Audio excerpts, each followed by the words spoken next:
Iyakoo dhaggeeffattee bagaana tarjaafte mataa warqee uffatte gonfoo ulfinaan faayamte erga ilmaa ishee kan jirtu haadha gooftaa jaalatamtu.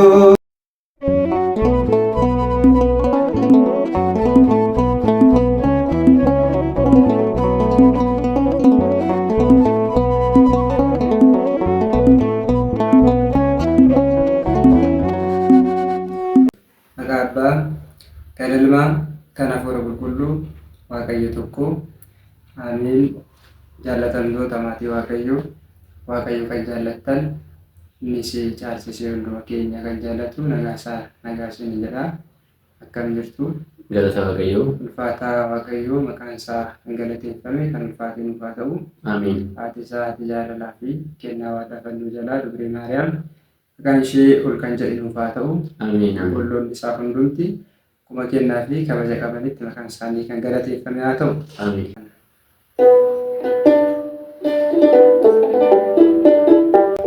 Galmaa koo galgalaa iddoo boqonnaa koo Iyyesuusin waamaa abbaa gaafa rakkoo galaana gargariirtee karaa keessa naabbattee Iyakoo dhaggeeffattee bagaana tarjaaftee galmaa koo galgalaa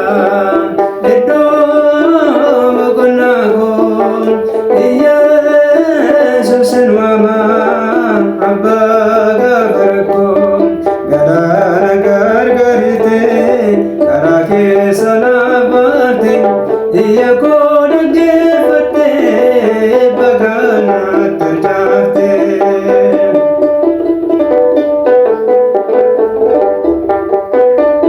Karra jireenya kootii bakka deemaa lubbuu humna keetu narraa guuree dhangalaaftu na cubbuu si waaqessa abbaa koo qulqulloota faana hiriiree dadhabaa golmaan jabee situu dhufee na furee galmaa koo galgalaa iddoo boqonnaa koo Iyyesuusin waamaa abbaa gaafa rakkoo galaana gargariirtee karaa keessa naabbattee Iyakoo dhaggeeffattee bagaana tarjaaftee.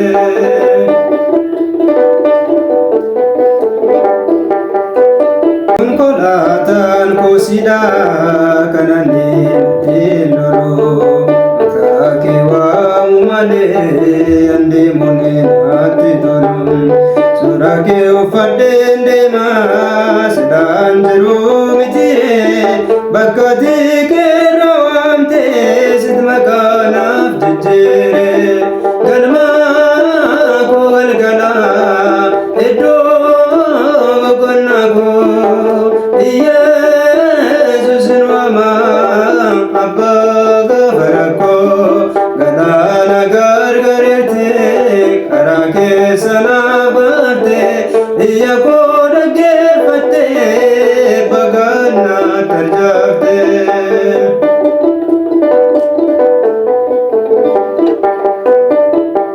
Duula narraatti ka'ee walga'ii argantu Uudhattee cufaree karaatti dhaabbantu dacheessi gaata malee kattaatu tataarsa'a ati jennaan Yesuus ani galma koon ga'a galmaa koo galgalaa iddoo boqonnaa koo Iyyesuusin waamaa abbaa gaafa rakkoo galaana gargariirtee karaa keessa naabbattee Iyakoo dhaggeeffattee bagaana tarjaaftee.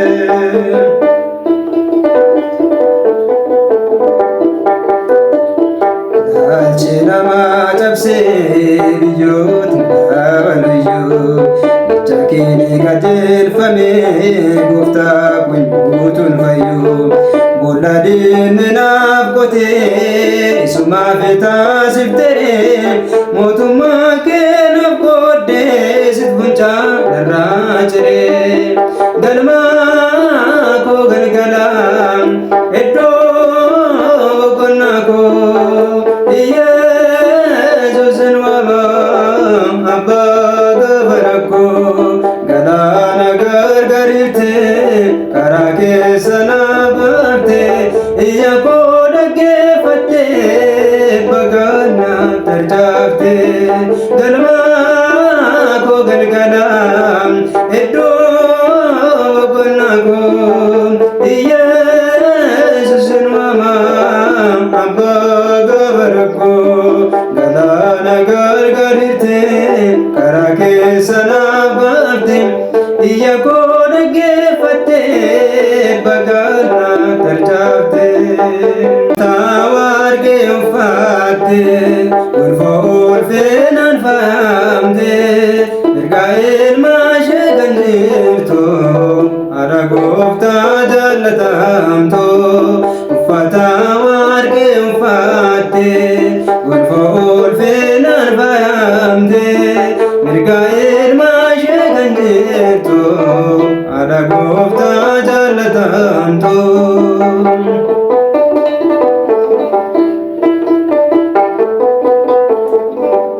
Kan gootamteetti biiftuu jireenyaa ni marmamte ulfinaan mul'atte urjii samiirraa ni marfamte daawwichi hin dandeenye balleessuudhaaf dhama'e humna waaqayyootu ayyaana ishee dhabde daawwichi hin dandeenye balleessuudhaaf dhama'e humna waaqayyootu ayyaana ishee dhabde uffata warqee uffatte gonfoo ulfinaan faayamte ergaa ilmaa ishee kan jirtu haadha gooftaa jaallatamtu.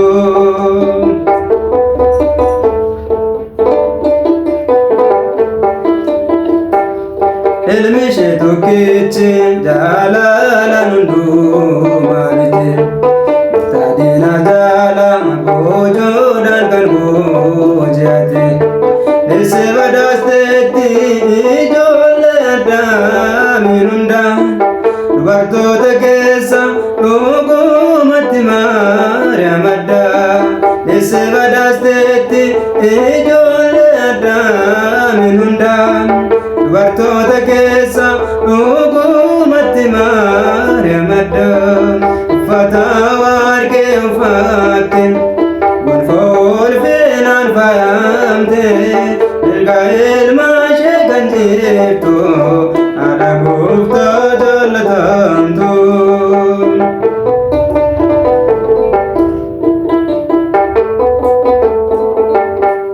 Sikkee sibiilaatiin hoolota isaa kan tiksu ijjiin akka hin nyaanne fi dhaa'oo ta'e kan mitiksu isheerraa dhalaate addunyaa inni fayyise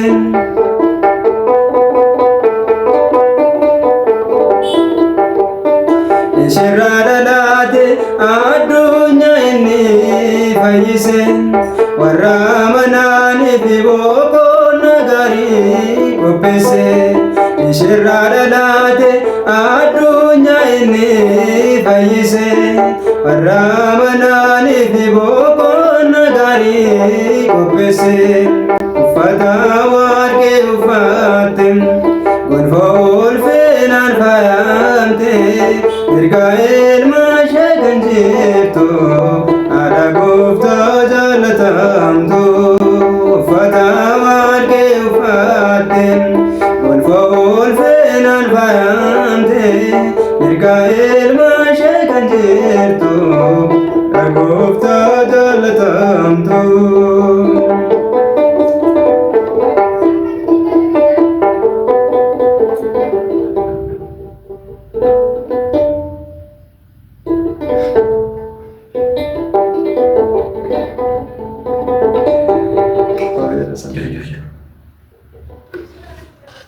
Enggak,